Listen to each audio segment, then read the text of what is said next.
తన ముద్దుల కుమార్తెలను వెతికి ఇచ్చిన వానికి రాజ్యం ఇస్తానని రాజు చాటించడం, అది విన్న భద్రపురి కవలలు ఉదయుడు, నిశీధుడు, సంధ్యాకుమారుడు రాజకుమార్తెలను వెతుక్కుంటూ బయలుదేరడం వరకు లాస్ట్ వీడియోలో చూశారు కదా. ఆ తర్వాత ఏం జరిగిందంటే, ఉదయనుడు ముందు పోతున్నాడు, వెనుక ఇద్దరూ వెళ్తున్నారు. అలా పోయి బాగా చీకటి పడే వేళకు వాళ్ళు ఒక పెద్ద అరణ్యం చేరుకున్నారు. చీకటి పడడం వల్ల ఇక ఉదయనుడు, సంధ్య విశ్రాంతి తీసుకోవాల్సిన వాళ్లే.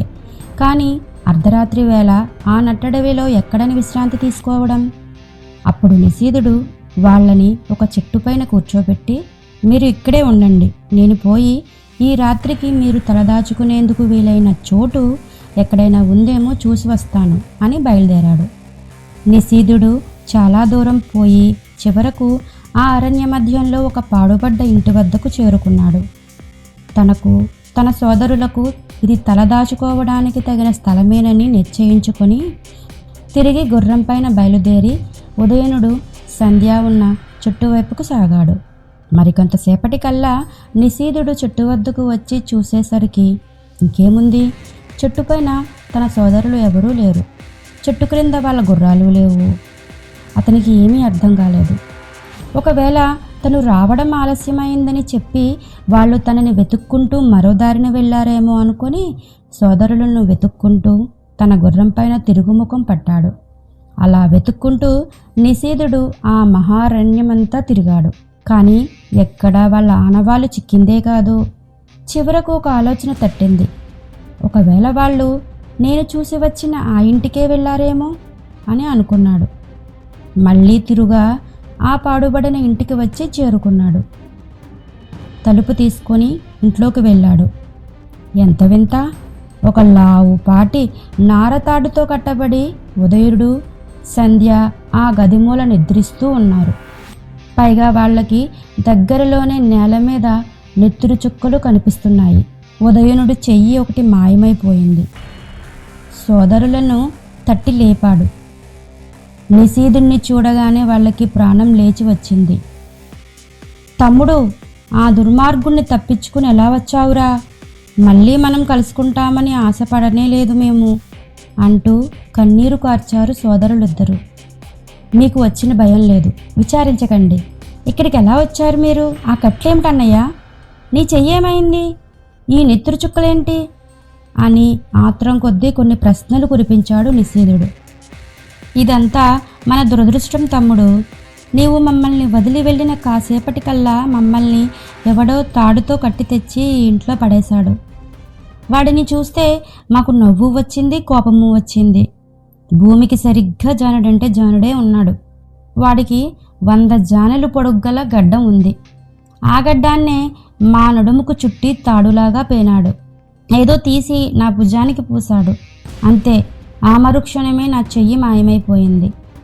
ఇదంతా విని నిశీధుడు చాలా ఆశ్చర్యపోయాడు. ఇంతలోకే బాగా తెల్లవారింది.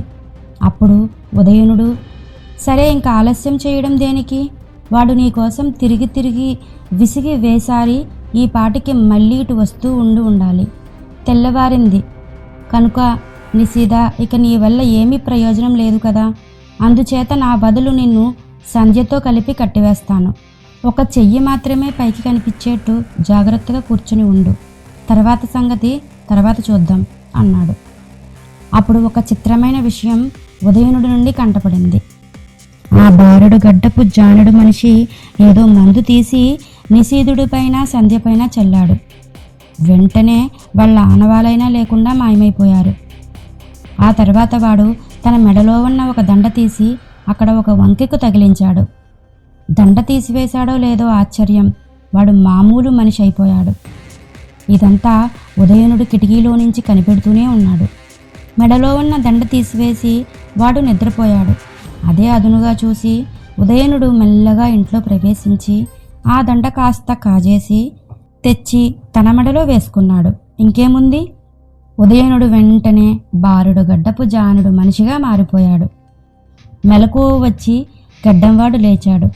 ఎదుట అచ్చంగా తన స్వరూపంతోనే ఒక చెయ్యి లేని ఉదయనుడు కనిపించేసరికి గడ్డపు వాడికి అంతా అర్థమైపోయింది. తన బండారం బయటపడిందే అని లోపల మండిపోతున్నా పైకి మాత్రం కొంచెం కూడా కోపం కనపరచలేదు. వాడు నెమ్మదిగా ఉదయనుడి వైపుకు నడిచి వస్తూ, మీరెవరో అసాధ్యులాగా ఉన్నారే, ఇంతకాలానికి నా రహస్యం కనిపెట్టగలిగిన సమర్థులను చూడగలగడం నిజంగానే నా అదృష్టం. అయితే దీనివల్ల మీకు కలగబోయే లాభం ఏమీ లేదు. మీరు ఇక్కడికి వచ్చిన పని ఏమిటో చెప్పితే నేను క్షణంలో నెరవేరుస్తాను. నేనుండగా మీరు శ్రమపడడం ఎందుకు అని అంటూ ఉదయనుడి మెడలో ఉన్న దండ కోసం అనేక విధాల ప్రార్థేయపడి అడిగాడు. ముందు నా సోదరులను ఎక్కడ దాచావో చెప్పు, తర్వాత సంగతి ఆలోచిద్దాం అన్నాడు. ఎక్కడా దాచలేదు, ఇక్కడే ఉన్నారు. అదిగో నీ దగ్గర ఉన్న నల్లని భస్మం అక్కడ చల్లు అంటూ వాళ్ళని మాయం చేసిన చోటు చూపించాడు.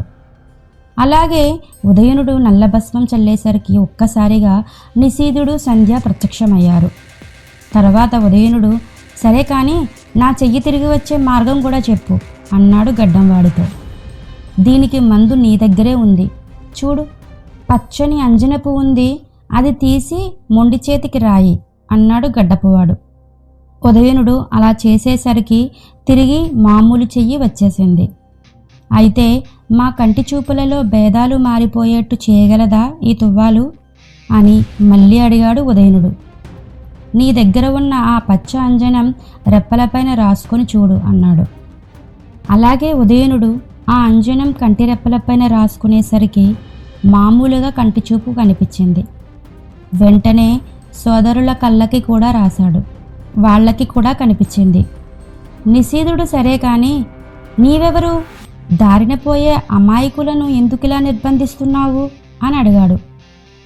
అందుకు గడ్డపువాడు, ఆ సంగతి నేను చెప్పకూడదు, అది గొప్ప రహస్యం. అది వెల్లడించినట్టయితే నేను తల పగిలి చస్తాను, కనుక క్షమించండి అన్నాడు. తరువాత ఉదయనుడు, నిశీధుడు, సంధ్య బయలుదేరారు. గడ్డంవాడి దయవల్ల అందరికీ సరైన చూపు వచ్చింది కనుక ఎవరు ముందు ఎవరు వెనుక అన్న బాధ లేదు.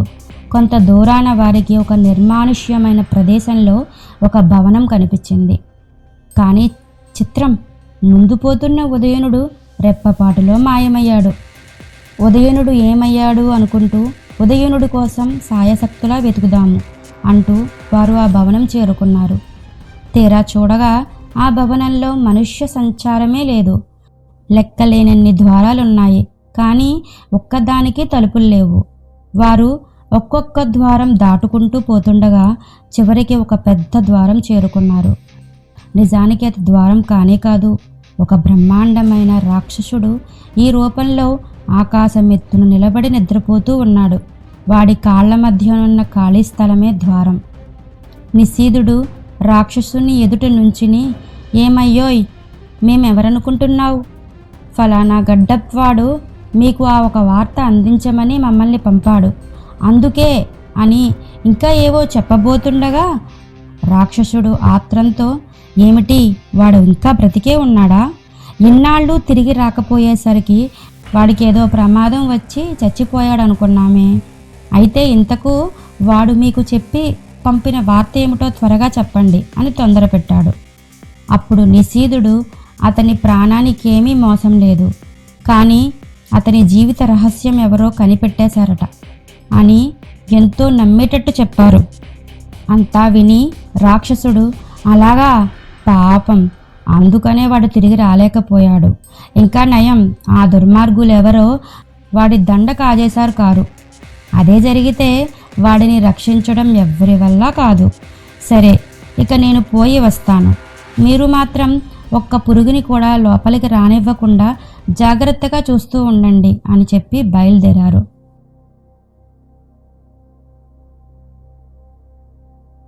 వాడు గడ్డపు వాణ్ణి కలుసుకున్న తరువాత అసలు విషయం వెల్లడయింది. అయ్యో, వాళ్ళని అక్కడే వదిలి వచ్చావా, ఎప్పటికైనా మించిపోయింది లేదు, నువ్వు వెంటనే తిరిగి వెళ్ళి వాళ్ళని పట్టుకో, లేదా మన భవనం యొక్క రహస్యం వాళ్ళకి తెలిసిపోతుంది, అది కాస్త వాళ్లకు తెలిసిందా నీకు నాకు కూడా ఆయువు మూడిందన్నమాటే, త్వరగా వెళ్ళు అని గడ్డపువాడు రాక్షసుణ్ణి తొందరపెట్టసాగాడు. గడ్డపువాని సలహా ప్రకారం రాక్షసుడు భవనానికి తిరిగి వచ్చేసరికి సంధ్య, నిశీధులు కనిపించలేదు. సాయంత్రం వరకు వెతికినా ప్రయోజనం లేకపోయేసరికి వాడికి ప్రాణం విసిగిపోయింది. నిరాశతో తన భవనం చేరుకున్నాడు. ఎప్పుడైతే వాడు తిరిగి భవనానికి వెళ్ళిపోయాడో అప్పుడు ఉదయనుడు బయటికి వచ్చాడు. అతని వెంటనే సరోవరకన్య కూడా బయటికి వచ్చి చేరుకుంది. ఉదయనుడు ఆమెను చూడగానే నీవెవరు అని అడిగాడు. అందుకు సరోవరకన్య, చెప్పటానికి అభ్యంతరం ఏమీ లేదు, కానీ తెలుసుకొని నీవు చేయగలిగింది ఏమీ ఉండదనుకుంటాను. అయినా అడిగావు కనుక చెప్తాను అని చెప్తూ ఉండగానే మరో ఇద్దరు అక్కడికి వచ్చారు. వాళ్ళు ముగ్గురు ఒక్క అచ్చులో పోసినట్టుండడం చూసి ఉదయనుడు, మీరు కవలల్లా కనిపిస్తున్నారే అన్నాడు. అవును అని వాళ్ళ నోటి వెంట నుంచి ఎప్పుడైతే మాట వచ్చిందో ఉదయనుడు ఉత్సాహభరితుడై, అయితే ఇన్నాళ్ల బట్టి మేము వెతుకుతున్నది మీకోసమే అని గుణశీలుడు మహారాజు గారి కుమార్తెలు కదా అని అడిగాడు. ఈ ప్రశ్నకు ఆ కన్యలు పొందిన ఆశ్చర్యం ఏమని చెప్పటం. నిజమే, మా సంగతి నీకెలా తెలిసింది అని విస్తుపోతూ అడిగారు. ఎలా తెలిసింది ఏమిటి? మీ పుట్టుపూర్వోత్తరాలన్నీ మాకు తెలుసు. మిమ్మల్ని వెతికి పట్టడానికే మేము మీ తండ్రి గారి ఆశీర్వాదం పొంది బయలుదేరాము. మీ పేరు అని అడిగాడు ఉదయనుడు. మాధురి. మా పూర్వోత్తరాలన్నీ తెలుసన్నారు కదా, అటువంటప్పుడు తక్కిన 2 పేర్లు మీరే చెప్పుకోగలరనుకుంటాను అన్నది ఆ కన్య.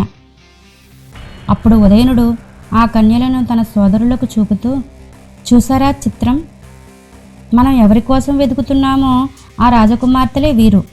కనుక మనం వచ్చిన పని అయిపోయినట్టే. ఇక వీరిని తీసుకొని మనం ఈ మాయాభవనం నుంచి బయటపడే మార్గం చూడాలి అన్నాడు.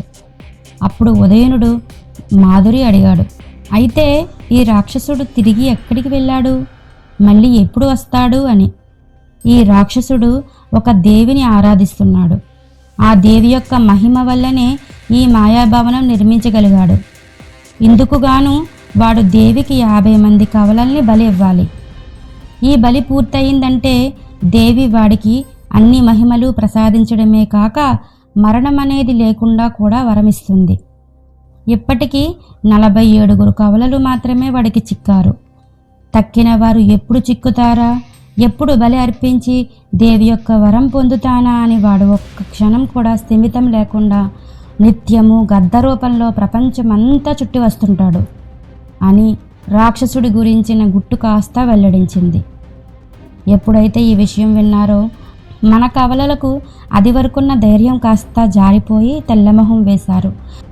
వాళ్ళ విచారం కనిపెట్టిన మాధురి, అలా అధైర్యపడతారేం, బుద్ధిబలం ఉపయోగించి ఏదైనా ఉపాయం ఆలోచించాలి అన్నది. ఆలోచించేందుకైనా వ్యవధి ఉండాలి కదా అన్నాడు ఉదయనుడు. అందుకు మాధురి, నిజమే, నిదానంగానే ఆలోచించాలి అన్నది. కవల సోదరులు ఉపాయం ఏదైనా ఆలోచించగలిగారా? రాక్షసుడి చేతుల్లో పడకుండా వాళ్ళు తప్పించుకోగలిగారా? మొదలైన మరికొన్ని చిత్రాలలో నెక్స్ట్ వీడియోలో చూద్దాం.